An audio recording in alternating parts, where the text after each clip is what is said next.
Good morning. This is super cool. I love this venue. This is really neat. So I literally woke up. I'm from out east. I'm in Virginia, and in a different time zone. And residency broke my circadian rhythm, so I always wake up early anyway. So I was up at 3:20 this morning, and I woke up because I had this dream. Literally had a dream that because of all the delays and everything out east with travel, that I didn't have my clothes, and so I showed up here with a t-shirt from college and gym shorts. And so thankfully that's not the case, and like every other dude that has shared the stage with me, like I got the memo, I'm wearing the uniform, I've got the blue suit and the white shirt, so I'm there. Who here was affected by the storm, travel and anything? Anybody? Wow, I'm so glad there's not many of you. My brother who came with me, we ended up staying a lot longer in the airport than I initially imagined. We were in Charlotte. That was a connection for us in North Carolina. And ever since the pandemic, airports have become kind of like a porta potty in my mind. I get in and get out before I get a disease. And and then, we have a delay. And I mean, the whole objective of an airport is to get out of it. And I mean, you go there, you go straight to the departure gate, then you get out, and there's like 1,000 signs telling you how to get to baggage claim and get out of there. And then they announce, there's a delay, there's another delay, and I felt like my prison sentence was being extended. And my brother points out, like, oh my gosh, like this looks like the beginning of a Christmas movie, like bad weather, Christmas is canceled, things are gonna be bad, and that's what it looked like. We had this like stranger convention that was happening in the airport, and like everybody, there's just more and more people, and they're gathering, and they're kind of like hunkering down for the night because we're gonna be stuck there, it looks like. And so we're walking around, killing time, and I see some people working. I'm like, oh my gosh, like what crime did you commit in a former life to be a pretzel shop salesman in an airport? It just looks miserable. This poor guy, he's just doling out pretzels to these people who are angry and hungry, but they don't want to pay a ton, so they're going for the $4 pretzels, and they're not happy, he's not happy, and so kind of that's what I want to talk about today is employees. Phil mentioned leadership, and that's a huge part of it. And it comes to the people who we lead. And so I want to talk about how we can create a great environment so our dear employees aren't like the pretzel shop guy that is just so miserable, and his final destination is the airport. He never gets to leave. He never gets to go anywhere. And so, let's see, I switched up some of the things that I was talking about because of Dr. Mayer's talk on leadership yesterday. And I want to talk about when I was in residency. It was towards the end. I'm from Virginia, my wife's from Idaho. We looked all over the country as to where to set up camp. And we were like, hey, let's move back to Virginia. Let's live out in the country a little bit. And so we had this romantic view of what it would be like. So we bought 6.1 acres out of the city a little bit. We're in a town of 80,000 people. We're outside of there, and it was fun, but it loses a little bit of the glimmer and glow every spring when I go out to the shed. In the South, we call it a weed whacker. And I get the weed whacker and I wrestle with this thing and think some words that maybe I shouldn't. And I'm like, why don't you just like take care of yourself? This is what I thought last time, because the thing never wants to start. And I've gone through many models of it, and it just never works. And the goal is to have something that works and fixes itself. The goal in any business, and for us, our practices, is to have a well-oiled machine. And we want something more than that. And to explain that further, I was reminded of a joke that I read in a Reader's Digest that I literally pulled off my mother-in-law's kitchen table 20 years ago. And it was a story about a heart surgeon, and he takes his motorcycle to the mechanic, and he says, here, can you fix this? And the mechanic does so, and the mechanic says to the surgeon, hey, you know, you and I pretty much do the same thing. We open it up, we take out the parts that are worn out, we replace them, we clean things up, put it back together, and send people on their way. So why do you get paid the big bucks? And then so the surgeon says, with a little bit of a smile, yeah, well, I do it with the engine still running. And so that, you know, there's a big difference. And having a well-oiled machine is good, and that's what we want. But as the mechanic can point out, as my dead weed whacker can point out, it takes a lot of effort. And to have an organism that heals itself and manages homeostasis on its own, that's what you want. That does require more effort. To explain this further, my wife and I were talking at the table just a few months ago. To set the scene, I'm here, table's here, she's here, table's here, and our 4-year-old daughter's playing, I think she was drawing, on the other end of the table. And my wife was talking to me, and without skipping a beat, right as a glass got knocked over by our toddler, it rolled, and my wife just does this no-look grab. And it was the coolest thing. I was like, wow, I'm married to Black Widow. And so she was like pretty thrilled about this too. She's like, did you see that? She turns to other kids, did you see that? And she was like, that was, and this is what she said, that was the ultimate ninja move, the no-look catch. And I was like, that was pretty sexy. That was neat. And so my daughter has no idea that this happened, and we're all sitting there like watching just like something amazing happen. And that, if we continue the analogy of a living organism, is what we're going for, is the ultimate ninja move, the no-look catch. And to explain what it means is, you know, if you look at yourself as the boss, you are the brain or the eyes sometimes. And if you see something happen, you tell the other part of the body, you know, our business, our practice, you know, go fix that thing, catch that glass before it breaks, and, you know, report what happened. But the no-look catch is what you're going for in a well-run, living organism practice business. And so it is when a part of the business recognizes something's wrong, fixes the problem immediately before the brain really knows about it. And so that's what we're shooting for, and that's what I want to teach us about today. And so the no-look catch, I wanted to give some examples of that, and I just, you know, bring from my experience, and I'm going to read this because I wrote it down because I didn't want to forget anybody. And I tried to keep these all within the last 60 days, just to show that, like, this isn't just cherry picking. It's when I was out of town, Julie and Carrie, our COO and lead nurse, they took a dizzy patient home because she was too dizzy to drive, and that was when I was out of town. Laura, a nurse, Diane, our nurse practitioner, learning about a tragic situation of one of the patients, and they went and bought food and made food, and then drove an hour just to get to their house to deliver the food, all on their own. And then Dee, she's one of our nurses, she had some extra time. She noticed a hole that got punched in the wall by like a chair where a patient sat back too fast. And so she spackled it and sanded it and painted it, like all on her own. And that was just last month.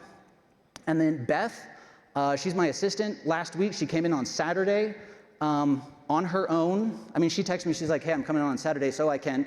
And she put up a cabinet so that we could like declutter some of the other parts of the office. And then Lori, my personal nurse, she was going out for breast cancer surgery, but there was something going on with the patient and she wanted to make sure it got taken care of. So even though she is going out for a major surgery, which is pretty scary, and she made sure that she took care of this patient and gave them her personal cell phone number and was good on that offer and did several phone calls while she's recuperating on her couch with her dog.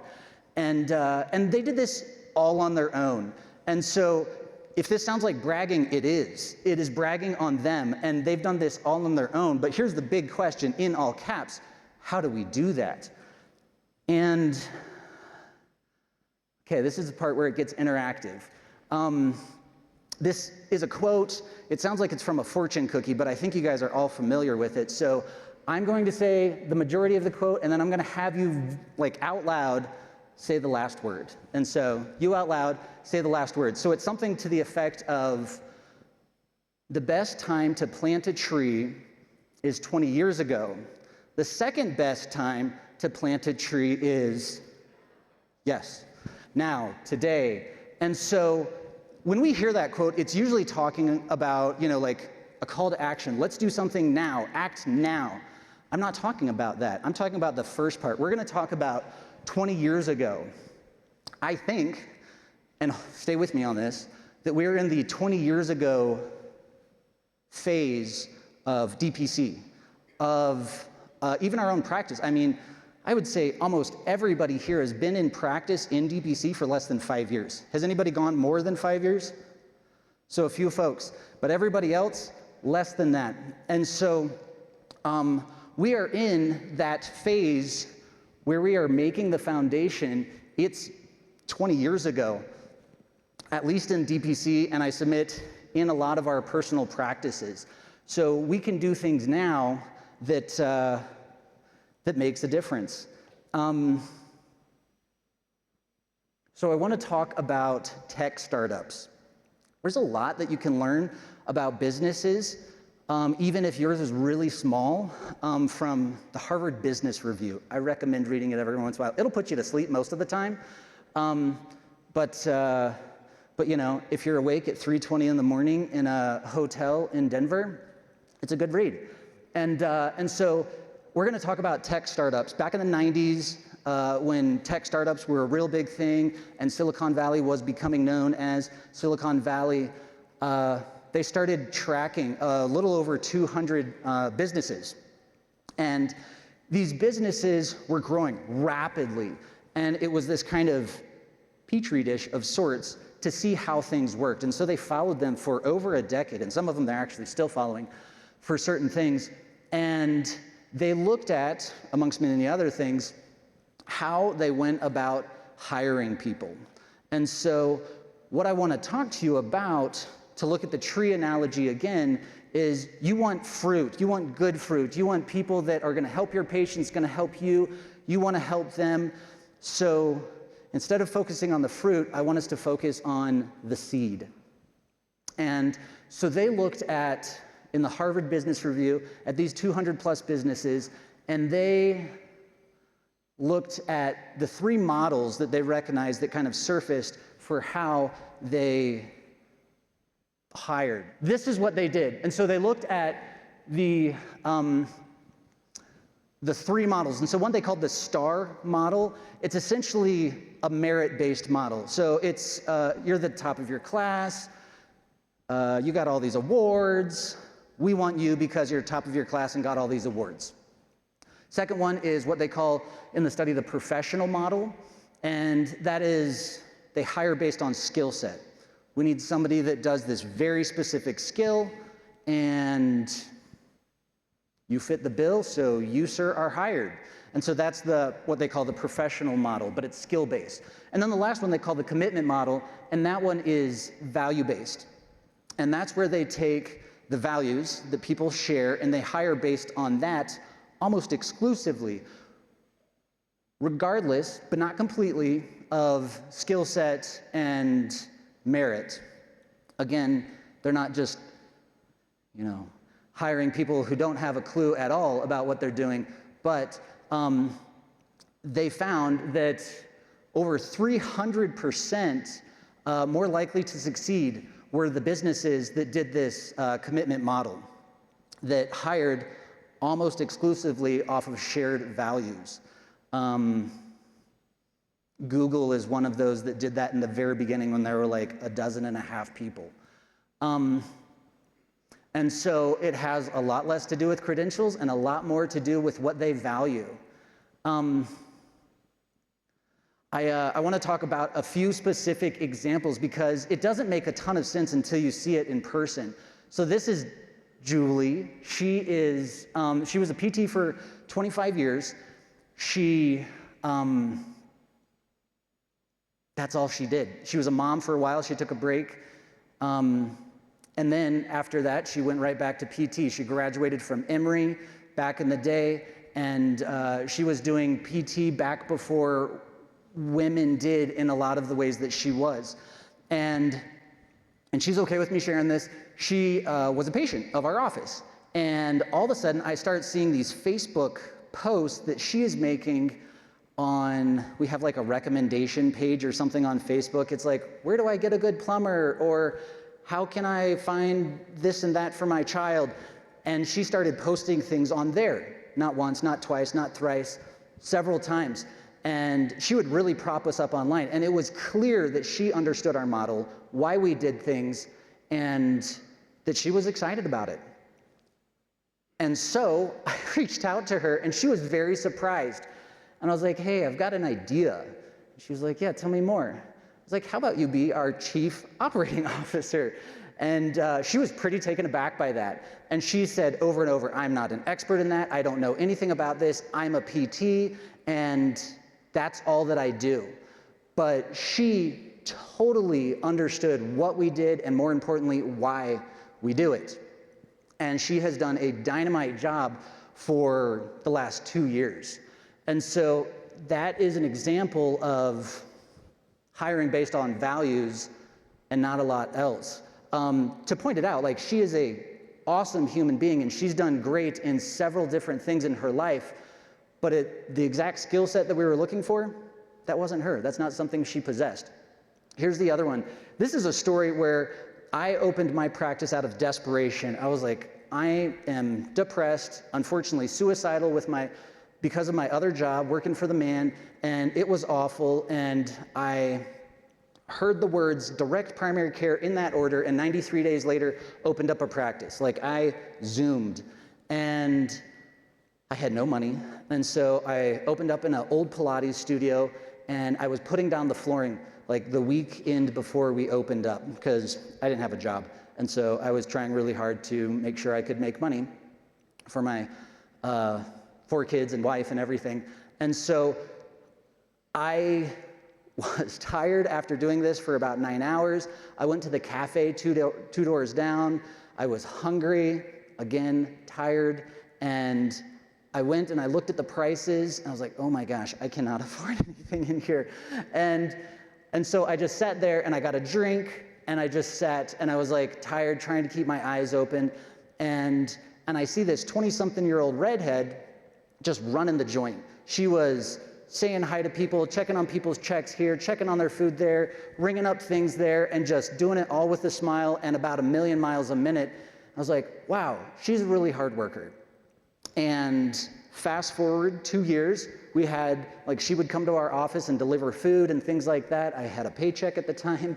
And then ultimately one thing led to another, and now she's my personal assistant for 3 years now, and she does our accounts.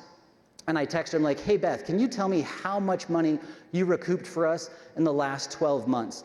And she sent me a text yesterday, and was like, hey, this is the updated amount. So $31,000 that she brought back to our office just because she is dogged in what she does, and she's the nicest human being. She could like come up and slap you in the face, and you'd be like, thank you, that was a wonderful slap in the face.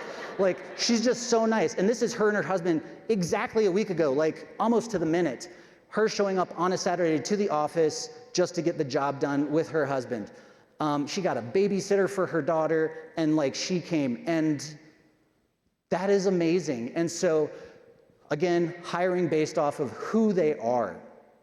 And a side note, why am I there? It's a Saturday. And so I think this is like a side that I do want to make is they know that I am working very hard, and I was already at the office for 2 hours before she even showed up on Saturday. I don't go every Saturday, please know that. But I mean, they just know. And this is the third example.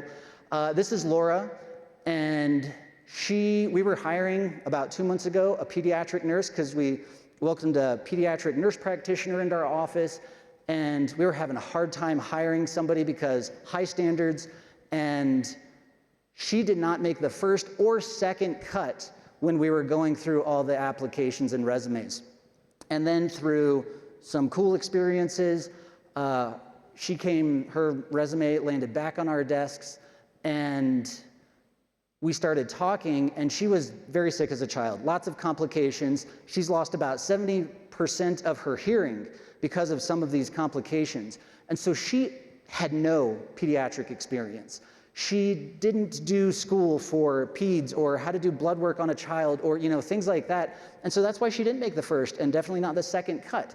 But she understood and understands so well what it is to be sick as a child and as an adult, what it is to have parents or to be parents to a child who is ill chronically. And so she can really see those people for who they are. And so now she is she's been our pediatric nurse for 5 weeks, and she's already got 75 patients in the first 5 weeks and had shout outs on Google reviews and just like doing awesome. And she has a really cool stethoscope.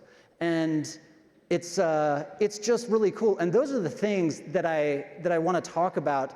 And I want to open this up to a Q&A because we are in the infancy of direct primary care, and I want to make this practical for everybody in the room.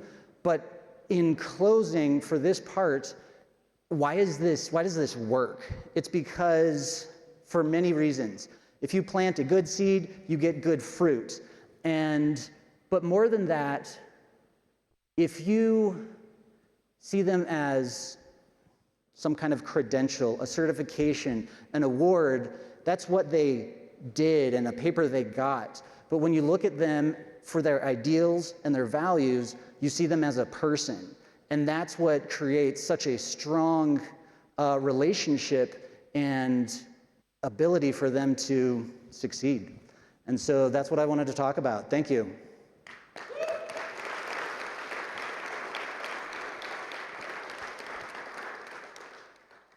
And so now we have a Q&A. We've got a few minutes, and this was planned. And so I guess they're going to have a mic runner. And so if you just want to raise your hand, we'll run a mic to you, and we'll go from there. But anything leadership, and yeah. I love your talk. I'm Nate from Decent. Hiring your values. If you're running a business, you have to do things really. Yeah. Fastest way to figure out if someone aligns with your values. Okay, fastest way to figure out if somebody aligns with your values. That is a great question because the second nurse I hired, I interviewed 39 people. That is demoralizing, and because it takes a lot. And so the fastest way is, one, you know who you are. You figure out your why. What gets you up in the morning really early without an alarm clock and gets you excited, and then communicate the crap out of that to everybody you talk to, and they will come to you. And I remember in high school, I went to, it was something in the mall, I think it's called Journey, the store, and it was kind of funny, they had a goth in a box, and and it was like clothes and like a studded something up for their neck, and then they had a skater in a box, and they had like all the clothes and everything. And so like there are cues that we send out to the world, maybe not a skater in a box, sort of what you wear, but like what you talk about, what gets you excited, and those people will come to you. And then the first question that helps me tease out a lot is, tell me what you know about my practice. And that is gold right there. Tell me what you know about my practice, because there's a lot of people that'll just say like, hey, I'm a hard worker and this and that about me, talking about, themselves, the nurse or whomever. But if you can say, why do you want to join my practice? Because I'm different, and I'm different for the sake of being better. Why does that appeal to you? Great question. I'm fortunate enough to have a staff like yours in a small town where they do a lot of things around town that they really aren't paid for. We had some talks previously about boundaries, and I worry a little bit about encouraging them to take ownership over the community and the practice, but still going so far that they aren't completely following those boundaries. So how do you balance those things? Well, that's a great question. How do you balance their boundaries a little bit? And so, believe it or not, I had 50 slides on this sucker, and I only went through like 7 of them, or 13, I think. And so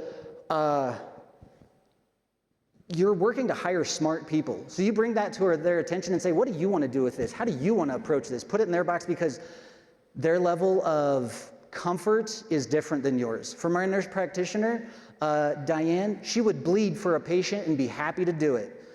Somebody else may not be. But that's her comfort level, and that's what she wants to do. So going back to this phrase I'm going to repeat a million times is like, hire excellent people and then put the ball in their court. So another couple, yeah. Hey, good morning. Words are important, right? What we call people. So I always struggle. I'm not the physician. My spouse is. And all the time, she likes to call people her staff. And I always correct and say, they're your colleagues. And even you said, my personal assistant, my RN. If you want people to act like a team, I think we have to call people your colleagues if you want them to be a part of a team. Okay. But I just think this is endemic in medicine because it's traditionally hierarchical. And if you want people to act like a team, you got to use right words. So just a comment. That's beautiful. Yeah. I mean, the way we're trained in medical school, I mean, you walk into an operating room, we know who the boss at the moment is. It's the surgeon, and maybe second to that is, whoever else, depending on the personality of the surgeon, maybe. And so, but when we're in medicine, in the way that we are now, we don't have that. And so that's beautiful. Yes. Where are we at? That is the most dedicated hand raising. Like, that is all the way up. This is a great talk. Thank you very much. Question for you. I hear some back and forth on this, and what is your take on hiring patients? I'm okay with it. Oh. I'm curious to see how you feel about it. Yeah, so Beth is also a patient. She's the redhead that came in last week. And for a while, half of my staff ended up becoming patients because they understood the model so well. I literally talked to attorneys about this, like paid them to have a conversation to get real legal advice. Where's the line? How far do we need to be away from it realistically? Things like that. And from a legal standpoint, it's very okay. Actually, it's very, very okay. And it depends on the patient. There are many patients that I would never feel comfortable with that. But those who really understand and share values, it's been wonderful. And also to them, I feel it's important to approach them as their physician occasionally, because they will see you as, the boss, and to make sure that they get their annual physicals, etc., med refills, all the things, follow up like you would everybody else, because sometimes it'll be like, yeah, I'll see her in the office, so I can just be like, hey, how's that rash? That's not appropriate. But when you treat them like a patient and make sure you keep those boundaries, it's been a beautiful thing for us. But it is fraught with some risk. Yes, sir. A little louder. Go ahead and use the mic. Thank you. Good morning. If you've recognized that you've made a bad hire pretty quickly after you've done it, and they don't share your values or your determination, what is your conversation like about termination? Beautiful. So what is your conversation like if you have made a bad hire? It is so hard to be able to recognize if somebody's a good hire or a bad hire when you do a couple interviews. We do 3 interviews. We have the nurse interview them, we have me interview them, and then they spend a half day at our office so we can see. And that last step is crucial, because you can be like, oh, they actually don't know how to use the internet. Which has happened. I'm like, oh my gosh, you were so nice, but if you haven't learned now, we're just gonna swipe left. And so you need, this is my opinion, pay people more than other people in town do. Reduce the barriers for getting really good people. And then you are paying them more, they recognize that, they know where they came from a pay standpoint, and this is huge. If you should want to write anything down, write this down. Meet with every staff member every single month. Go ahead and put it on your calendar for the next 2 years. Like, I have everybody. If you look at my calendar, it's like chat with Carrie, and then hers, in her color, it says chat with Dr. A. And then the next day, it's chat with Monica. And, and it's huge, because then you have those incremental conversations, And that opens it up, and they usually fire themselves. Monthly meetings, huge. And you got to write it down or it's not going to happen. So I'm not DPC, I'm a sales guy. Okay. And not to pitch, but I've had a lot of jobs, Yeah. some really good bosses and some real bad ones. I don't know you, but you have this aura about you that people want to work with you. So thank you for sharing your story. Thank you. Oh, that's it. Thank you.